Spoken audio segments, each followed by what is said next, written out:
Оюндан утуп алган акча арам болот дейт. Арам тамак жесе алкымы 40 күн таза болбойт экен. Ошондо 40 күндүк ибадатыбыз кабыл болбой калабы? Кандай оюн? Кумар оюндан утсаңыз арам. А эгерде башка оюндар дагы бар да.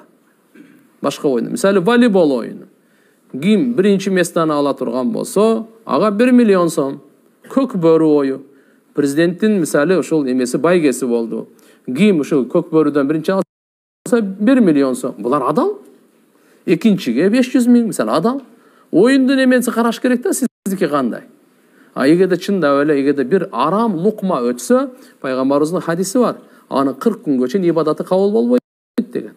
Bunun manisi namaz okubay koyup жүрө берсин деген кепте эмес. Bunun manisi ага сооп берилбейт. А мойнундагы милдет фарызын аткарыш керек. Ошо мойнундан сакыт болот, түшүп кете берет. Бирок ага кабыл болбойттун манisi ушул. Ага эч кандай сооп берилбейт. А bunun manisi намазды таштап койсун деген эмес. Орозо учурунда, Рамазан ай учурунда Рамазан ай таштабасын дейт. Макулбу?